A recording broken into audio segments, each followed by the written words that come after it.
Hey guys, this is Vman with No Budget Productions, and this is my very first kind of review of a clip.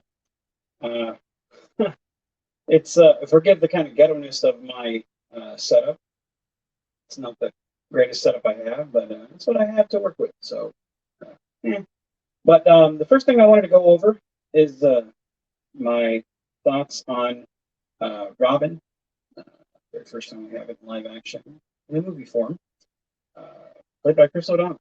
This was in Batman Forever, and it was pretty pretty monumental, at least for me. But I kind of wanted to watch it, view it, and then kind of go over my thoughts on it. So yeah, that being said, here we go. All the bat suits destroyed, Alfred?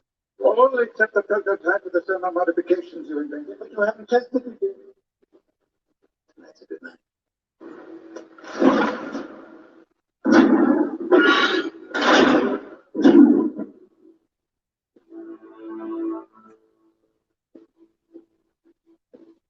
What do you suggest, Alfred? By sea or by air?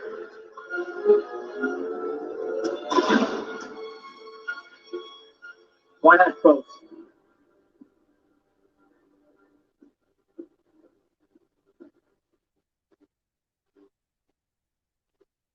What's your take?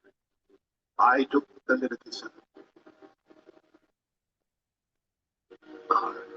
What's that stand for? Robin. Riddler and Two-Face can make a pretty lethal combination. Figured you could use a hand. 2 against 2 are better odds. Can't promise I won't kill Harvey. A man's got to go his own way. A friend told me that. Not just a friend. A partner.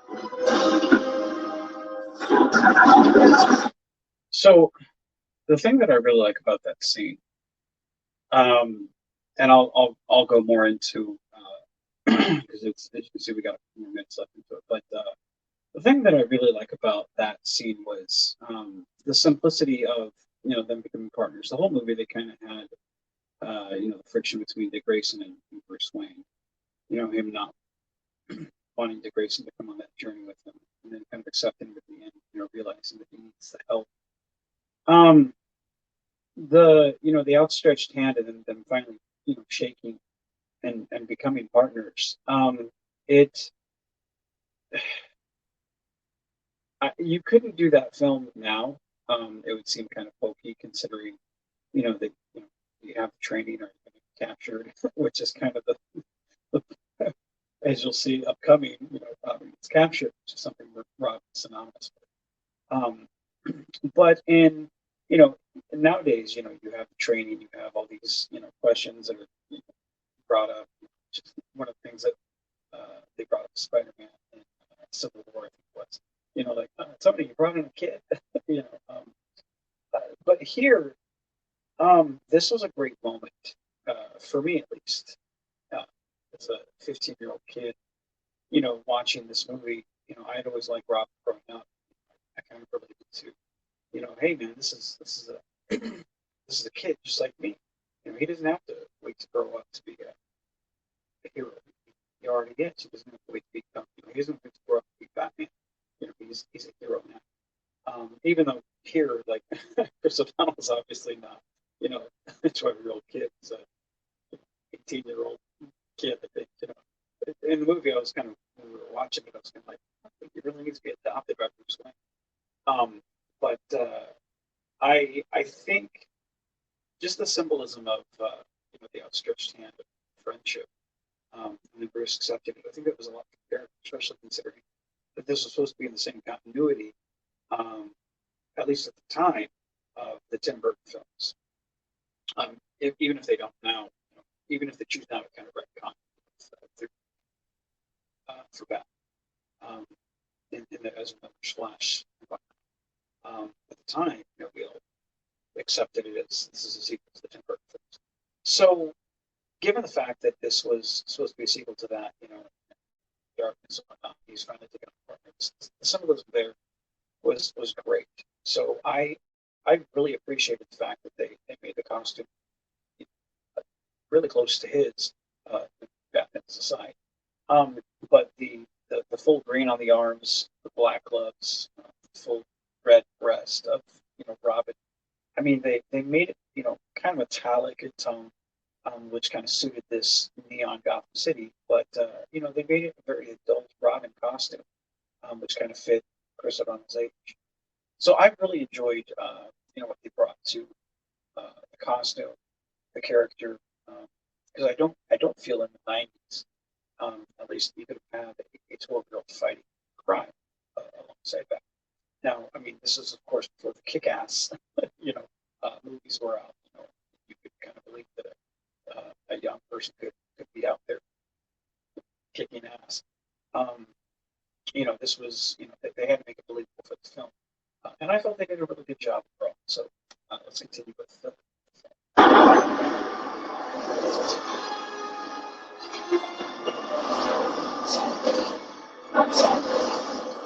that right there is kind of the fact that it's so fast.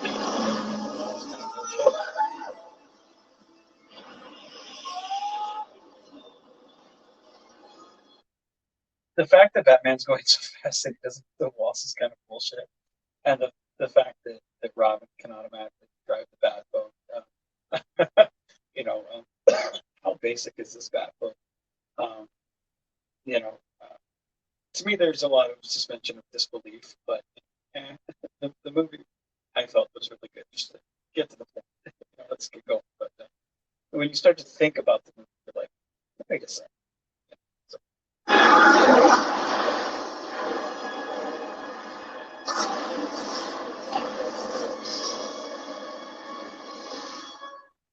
He's not coming. most useful guy in Gotham. Right Shut there. it down. Fucking useless right there. I love the actor, but the character, like, god damn it. Wait a minute. Wait a minute.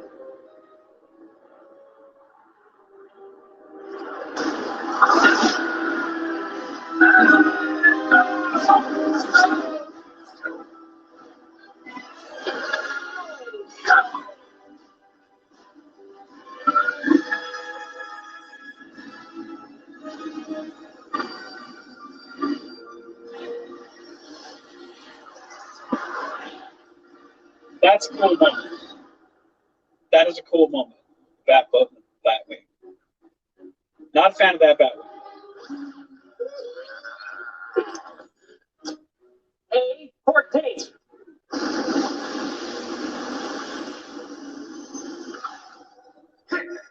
Two weeks. B12.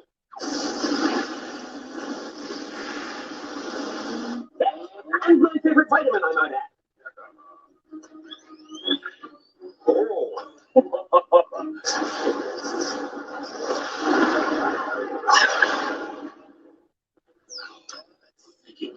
I like this game, C9.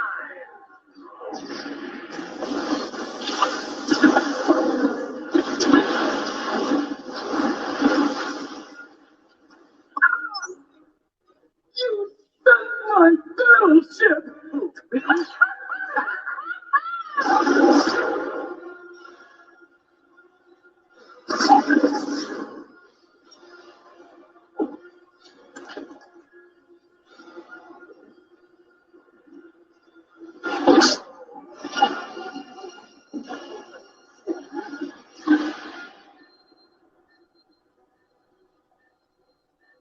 This is your captain speaking. Please return to your seats. We will be experiencing turbulence.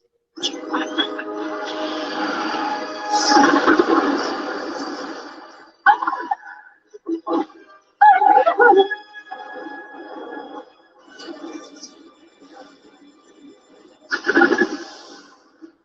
hope they can find the little black box.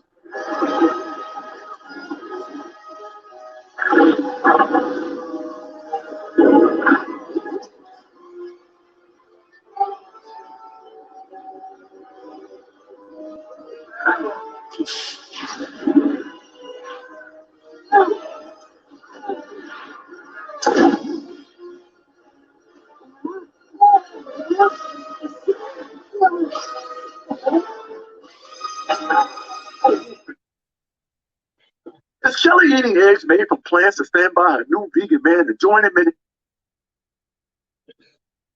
That's not where I his mission to fix a cruel animal-based food system? went. No. She's eating those eggs because they're delicious.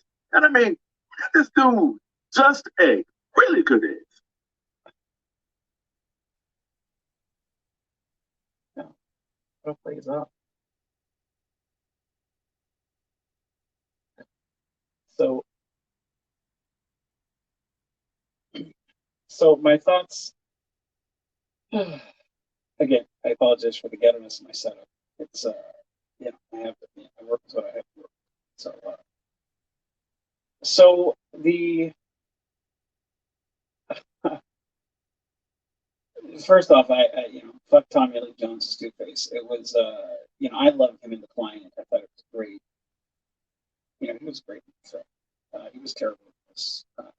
That last sequence of him with Jim Carrey, them trying to outdo each other. It's fucking terrible.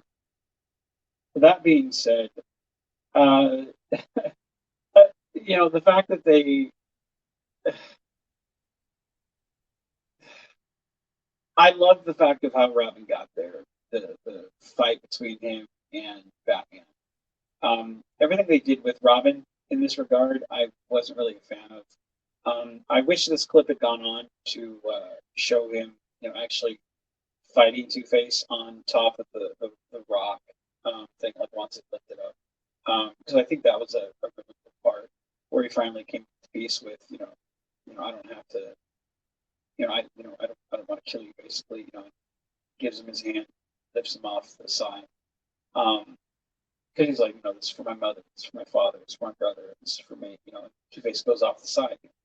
Then eventually Dick Grayson decides to save him. And then it's in that moment, like, that's where Two Face pulls the gun on him. And it's kind of fucked. Personally, I think Dick Grayson could stop it. It's just like, dude, you could stop it. But, it's whatever. I wish this clip would have gone that far because, I think that was an important part of the film. I may go over that later point. But I do think that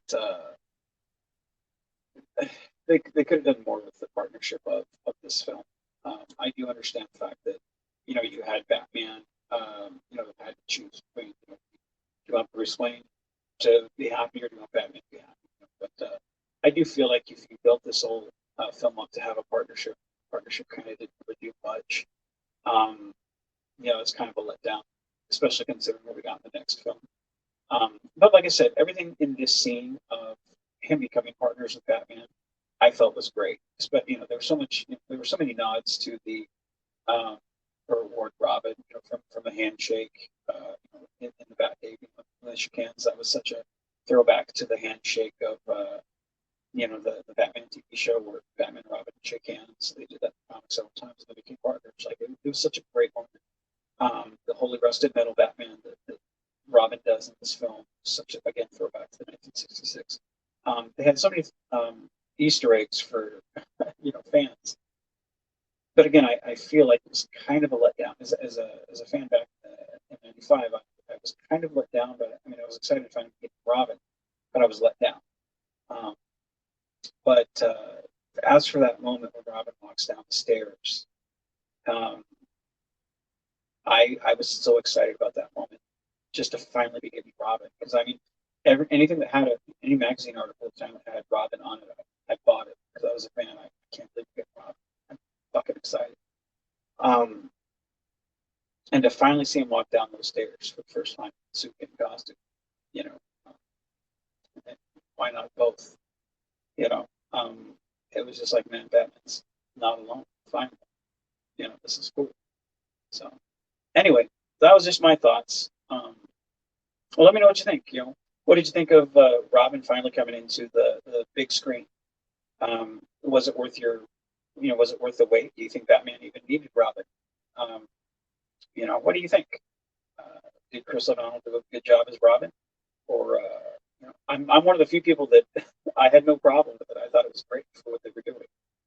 I'm a fan of the Titans Robin / Nightwing. I think they do a pretty good job every time they do it. But let me know what you guys think. Were you a fan of this iteration of Robin? Not Batman and Robin, not the movie, but were you a fan of Robin in this film? Because I feel like people blur those two films together, and I feel like that's unjustified. I don't feel like that's fair. Um, I feel like Robin in this movie, Dick Grayson in this movie, I feel like was really good. And the next one, he's kind of a whiny bitch, and I'm like, fuck, dude, really? But that being said, comment below, and let me know what you think, and let me know what you want to see more of. So that being said, keep on geeking on, guys.